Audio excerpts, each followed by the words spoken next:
Welcome back to Attitude F Results presented by the Clubhouse and Teamwork Online. We're going to have some exciting news coming with Teamwork Online, hopefully very soon.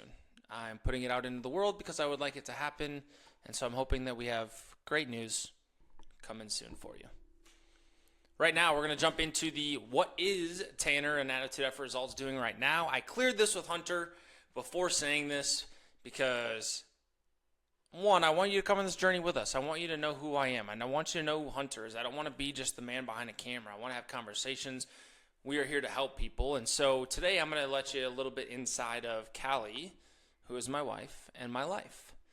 And again, I cleared this with Hunter because I did not want it to come across egotistical or I'm better than you. So I'm prepping you by saying that's not the goal of what I'm about to say. Callie and I just bought another house, which is exciting. It is property number 3. I have preached this from day one, and the reason I'm proud I preach it is because I live it. Get the plane in the air and figure out how to fly it when you're there. I had no idea what I was doing when I bought my first property. No idea. I really didn't even want to do it. It wasn't even my goal and dream at the time. It was my best friend's. But I've also preached this. Get around good people. Get around people that raise your thermostat level. Get around people that challenge your beliefs and your thinking. So 3.5 years ago, my best friend came to me and said, hey, I would really like to buy a property. Let's do it together. I had no idea what I was getting into. So guess what? I said, okay, let's do it. And then I started reading about it. I say reading. I listen to audiobooks. So I'm counting that as reading. So I started reading about it and listening to podcasts and researching it and talking to different people. Now it's in my conversations daily. So now when I'm talking to mortgage brokers, now when I'm talking to investment property managers, talking to commercial real estate people, I can say, hey, I'm also in the investment property realm.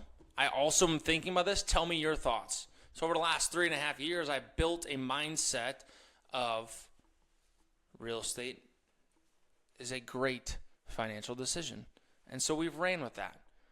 Callie and I wrote a plan, a budget. Honestly, we wrote a business plan together as a family.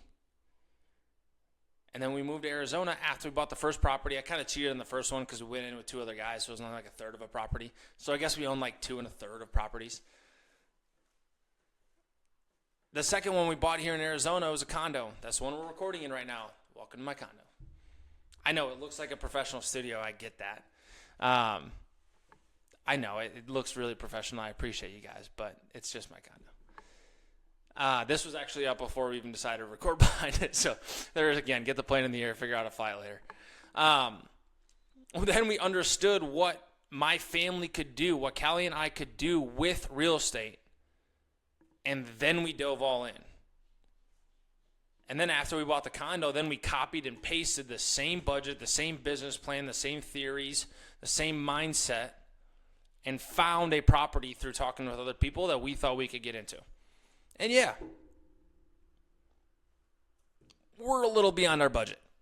We're going to have our backs against the wall for a little while. Maybe not the smartest financial decision we've ever made yet, right now. But it will be in 15, 20 years. So that's what we're doing right now. We just bought a 3rd property, an investment property. It's way nicer than the one we live in because we can live below or at our means. I think that is massive. As you are in your young professional career as college students, when you make more money, do not spend more money. It is not keeping up with the Joneses around here. Callie and I live below or at our means.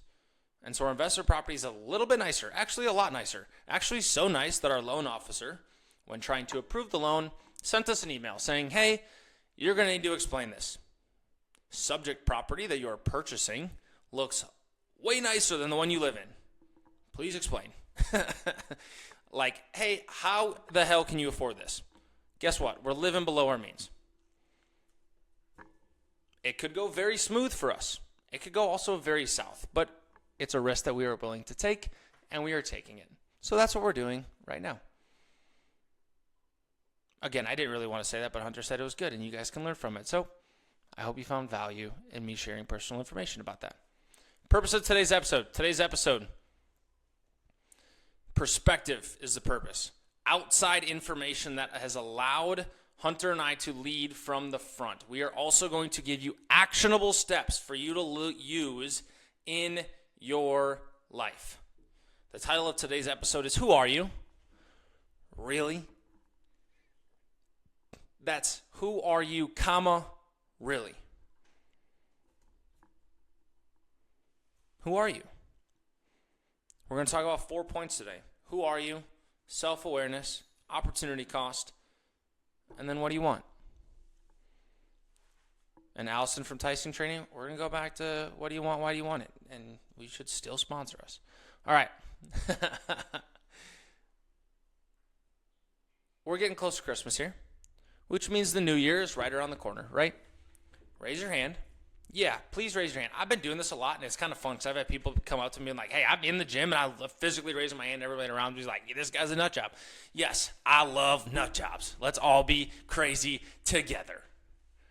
Raise your hand if you've ever set a New Year's resolution. I butchered that. Try it again. Raise your hand if you have ever set a New Year's resolution. What about New Year's goals?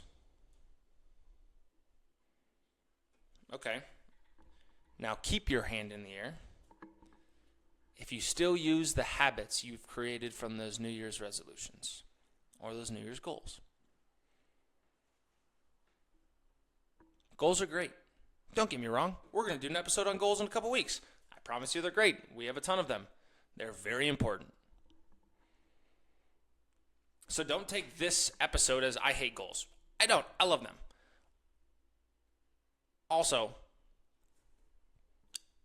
who uses the habits they've created from those New Year's resolutions or those New Year's goals? Habits are what make you who you are. So I challenge you as we get into Christmas, as we get into New Year's, who are you? What are the habits you're creating to set a foundation of who you are? Because goals are great and they are formed out of habits. A habit that I have formed is I will only have 2 drinks at a workout. A work event, a client event, I will only have 2 drinks. That habit is created because of who I am and who I want to be as a person. I want to be somebody who will not walk in the door drunk when I get home from a work event, because my wife deserves better than that, because I have seen and experienced and heard that other husbands will walk in completely hammered to their wives after a work event. That sucks for the wife because now she hates work events because she loses you for the evening. So Callie doesn't hate when I go on a work event because I come home sober. I will only have 2 drinks. And they're typically 3, 4, 5 hour long work events. So that's over a good amount of time. I also am, who am I really? I am the person who will not be the story the next day at work. We all have that one guy or girl that we know, whether it's college or high school or professional work, who comes in and they are the story every time. Going back to last week's episode, I don't think they're leading people, and I don't think that person probably has influence. And if they do, you probably don't trust them. You probably are not fired up to go to battle for them. Am I wrong?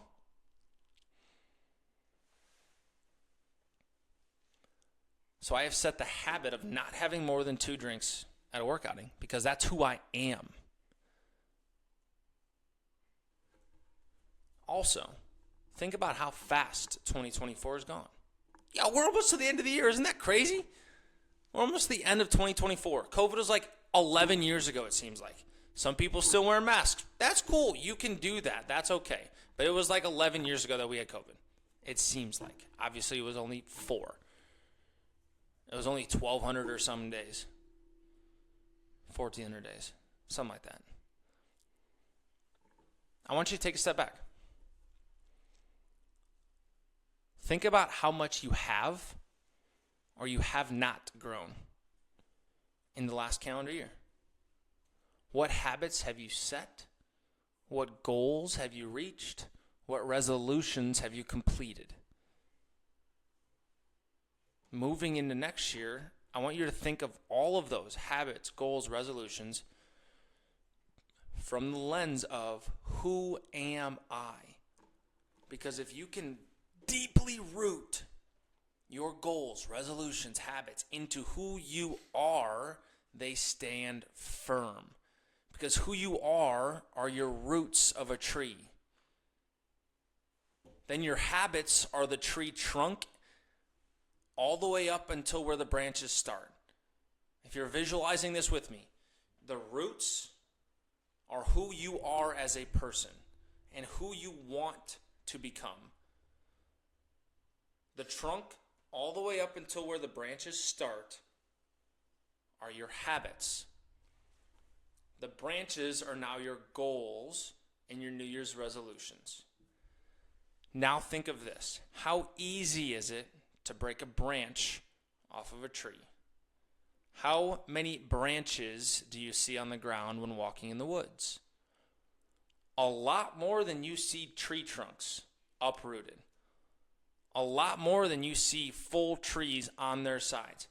Are there people in this world who do not follow through even though they know who they are? Yes, you will see some trees uprooted.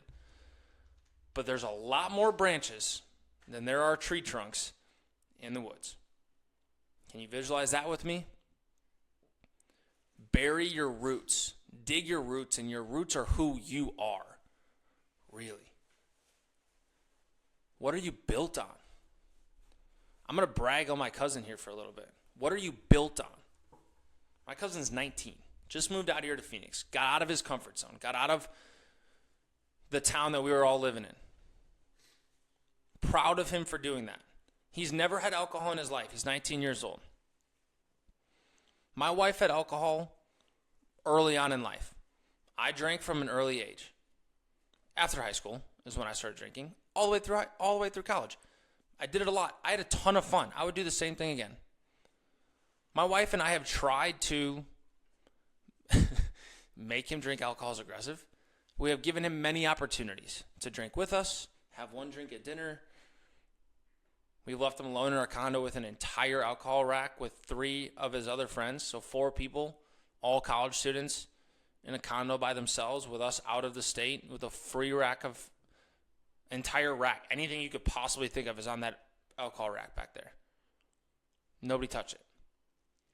Some of you guys are like, oh, you're naive. They were drinking. You weren't there. Like, you're just an idiot. No.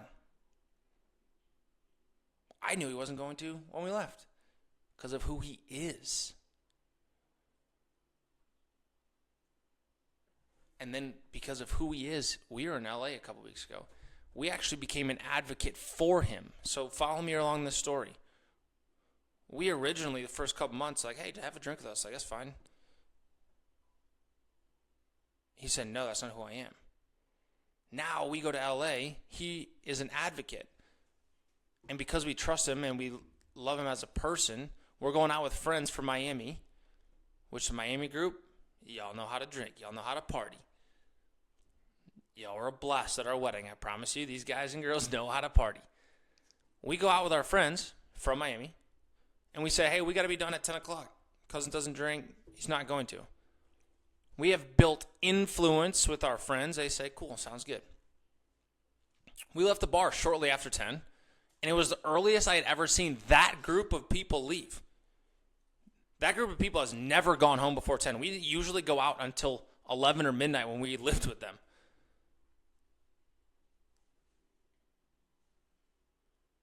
Us telling that group of people that we had to leave early because of who my cousin is influenced that entire group. I'm not sure if they went home early simply because of that, but there's a chance that that is. There's a chance that that's the case. There's a chance that my 19-year-old cousin influenced all of my friends from Miami that evening. And it's because he knows who he is. And he's confident in the person God created him to be. So who are you? Because it might be tough to go against the crowd. Because every college kid in America right now that I know besides him, I guess, and his 3 friends that were here, is drinking. And that's fine. I was doing the same thing. I'm not saying I'm above this pedestal. I'm literally at the bottom of the totem pole looking up right now. But figure out who you are. Because once you figure out who you are and you are deeply rooted in who you are, and I promise you, God created you exactly who you want to be. He made you in his image and his likeness, and you are perfect. And once you have confidence in that, now you can go influence others because of it. Now you can go influence others because of it. The second point is self-awareness. Be aware of who you are and where you are and what you're doing. Just be aware. Just genuinely be aware of what is going around you. Are you tired? Are you hungry? Are you angry? Are you lonely? Speaking of tired, hungry, angry, and lonely, here's an acronym for you. It's called HALT. Not halter. I used to put halters on the animals I used to show back in the day. Shout out all my FFA and 4-HA people. 4-HA. My 4-H and FFA people, what up? If you don't know what that is, go look it up. You're going to be edumacated today. HALT. Hungry, angry, lonely, tired. Remember this acronym, HALT. I heard it in a podcast once, and I will remember for the rest of my life. It has literally changed how I communicate with my wife. It has changed how I communicate with other individuals. Every time something triggers me, I actually think of this acronym. Am I one of these things? Am I hungry? Am I angry? Am I lonely? Am I tired? If so, why am I one of these things? And can I change that right now? And if I can, let's change it. If I cannot, at least let's be aware of that emotion, of that thought that I currently have. If I'm not one of those things, why is what this person said to me triggering me? Why is it triggering me? Be aware of that. A quote from one of Hunter's leaders says, most of us are like babies. Probably just either tired or hungry.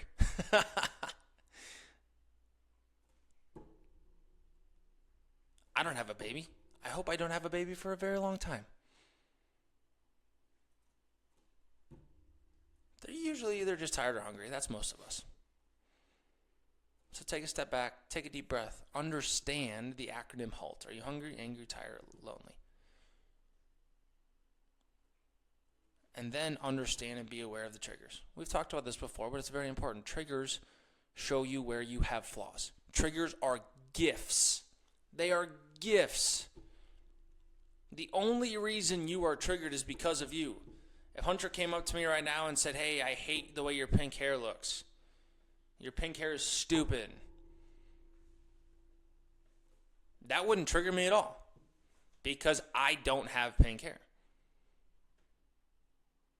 So if Hunter comes up to me and says something that is triggering, it's because of something I'm probably insecure about. It's because I have not fully evaluated myself. If he comes up to me right now and been like, hey man, your muscles look pretty small. Like, did you stop working out or what? That would trigger me because I care. And I'm in the gym 4 or 5 times a week. So I'm putting value and time into that portion of my life. So if he said that, that would trigger me. But it's not because of what he said. It's because of my insecurities and the value and time that I'm putting into it. You guys see where I'm going with this right now? If he came up to me and said, hey man, your muscles look small, but it was in a different language, wouldn't trigger me at all. Thus, what comes out of his mouth is not the offensive part. It's how it gets perceived in my brain.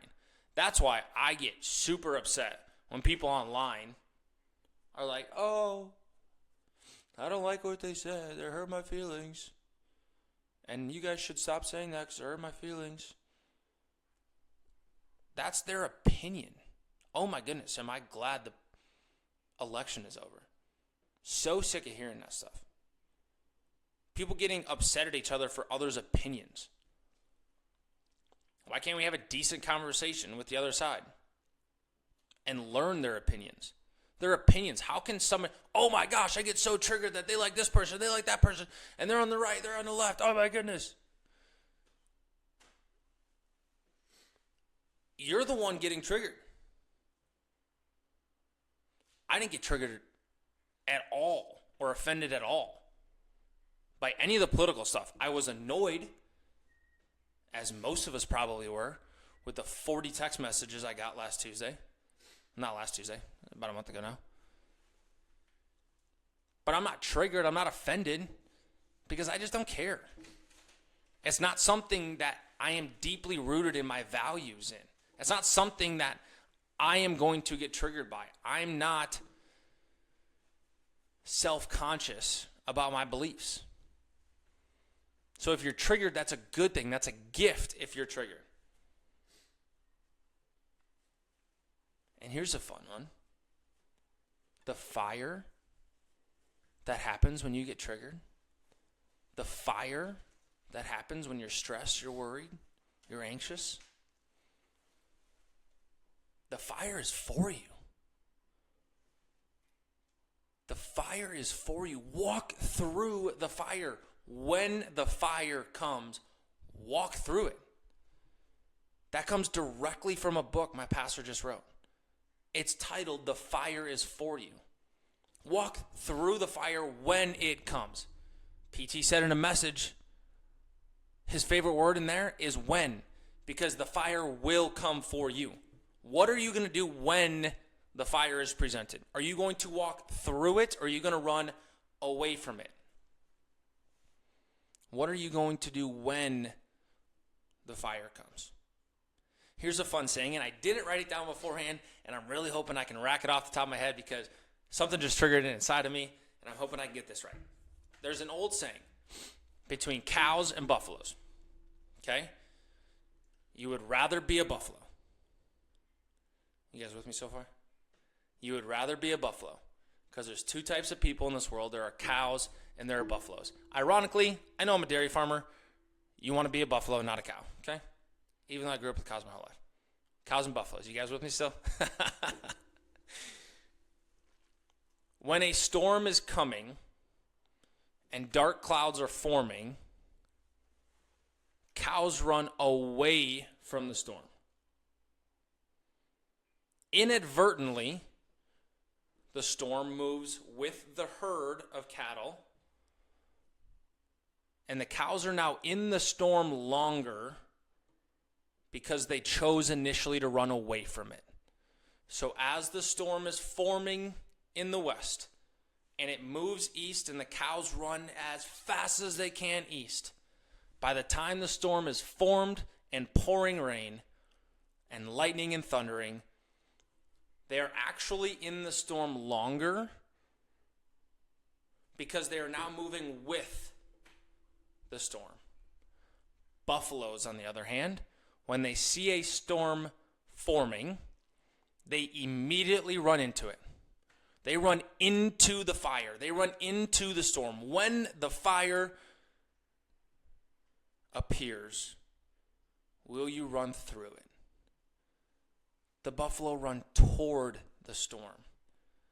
And because of that, because they are intentional about running into the storm, they barely hit the storm. They get rained on a little bit. But by the time the storm forms, they're already through it. Be the buffalo. Consistently be aware that every action that you take has a reaction. So as soon as you make a decision to run away, there's going to be a reaction. There's going to be a consequence. As soon as you make a decision to run towards the storm, to walk through the fire, there will be consequences. There will be actions, or there will be reactions to the action that you took. The third point I have for you today is called opportunity cost. What is opportunity cost? For all of you finance majors out there, I hope you know this, or you should fail. The opportunity cost, the definition, is the loss of potential gain from other alternatives when one choice is made. The potential gain of other alternatives when one choice is made. Opportunity cost is not a bad concept. However, we must be aware of how a small decision can change our lives. Sometimes the opportunity cost can be pretty big. Sometimes it can be kind of small. You go to the gym instead of doing laundry. You watch a movie instead of having dinner with grandma. It kind of small.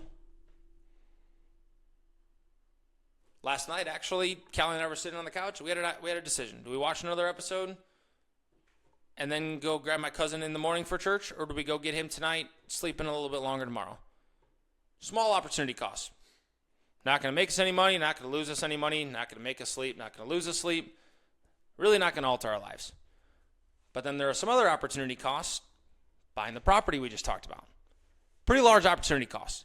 Do we spend our entire bank account and our entire life savings on this property and put ourselves at risk with the opportunity to, in 15, 20 years, reap the rewards? Or do we let the money sit, make 5, 6, 7%, sit in our hands and watch it grow? Pretty big risk. Not sure how it's going to turn out, but there's a large opportunity cost to that decision. Hunter actually has a decision coming up here. He'll be going home for the holidays. He's going to deer hunt a little bit. Where all my Midwesterners out there deer hunt. He's going to go from December 14th to the 31st. He gets to spend time, valuable time, with his family and friends. Valuable time back home from the 14th to the 31st of December. It's a pretty long break. Most professional sports teams will never give you that break, so shout out D-backs.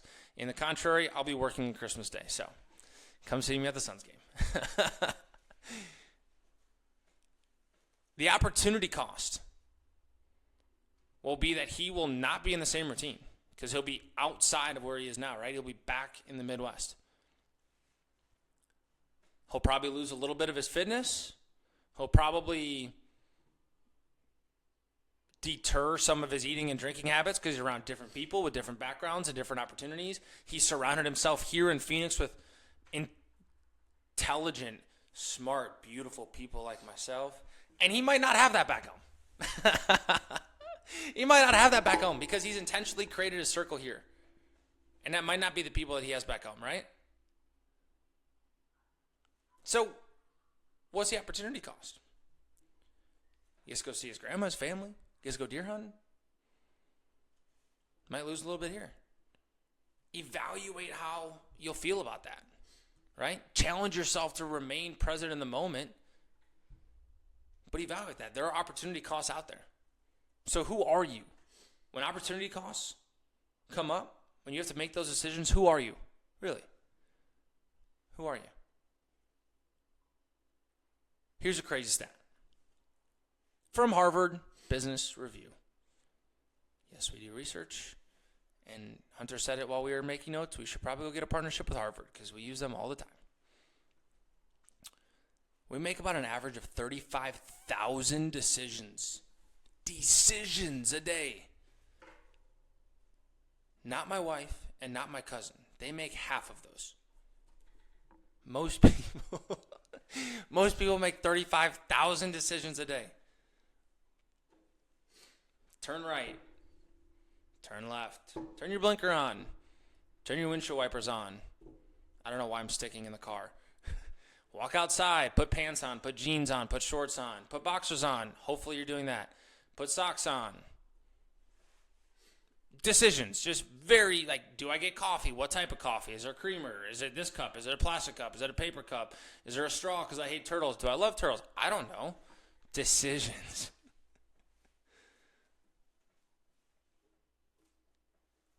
Think of all those decisions. How many, genuinely asking, how many of those 35,000 decisions are you consciously making? How many decisions is that per second? It's a lot of decisions per second. 35,000 decisions a day. How many of those do you think you're consciously making? Here's another stat that'll blow your mind. According to the same study, 95% of those thoughts are subconscious, meaning you have them, you make those decisions without thinking about it. That's why knowing who you are and deeply rooting your decisions in a why is so important. It is so important. That is 25 decisions a second. That is 2.5 decisions a second. I forgot to carry the decimal. See, I'm not great at math. That's why calculators are great. 2.5 decisions. There's more decisions than there are seconds. 2.5 times of them. How many of those are you making consciously? 5% of those decisions you are making consciously. Our subconscious runs our life. That's why I am so ingrained in creating habits that you do consistently. I'm very, we'll call it woo-woo-y. I don't know how to spell that. I don't know if it's a word, but that's what we're calling it.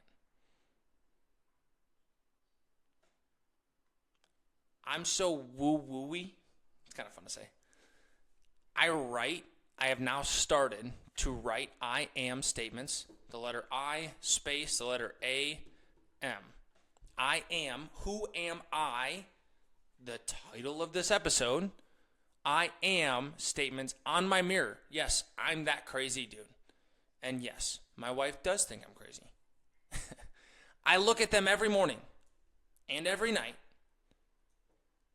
and they are called I am statements. Right now on the top of that list, I have 4 things written down on my mirror right now. We should actually go take a picture of that and post it in the episode at some point. I don't know how we're going to do it, but we can do it. The first thing is I am a husband. The reason I'm writing that first is because my work has become very important to me recently. I've had a lot of things on my plate, but that's not my first priority. So I have I am a husband first. So every morning and every night I go to bed, I realize that regardless of what work I have to bring home, or regardless of how long I want to stay in the office, or regardless of whatever's going on at work, I am a husband first, because that is who I am. The second is I am different and I deserve different. The reason I have that up there is because I am a person who thinks differently, who does things others don't. And because of us purchasing this property, I have felt like I don't deserve that property. Because a lot of people around us are like, oh, you got the money now, huh? Oh, nice. No, I shouldn't feel bad about that. And I have recently. I have not, this podcast will be the first time my family, besides my mom, dad, and sister, have heard about this property. I'm not telling them. Because I feel bad. I feel like they're going to see me above them, and that's not my goal. So this podcast, what you're listening to right now, will be the first time that they hear that we purchased a third property. But my mindset needs to shift into I deserve different because I do things others don't. So who am I? I am different, so I deserve different.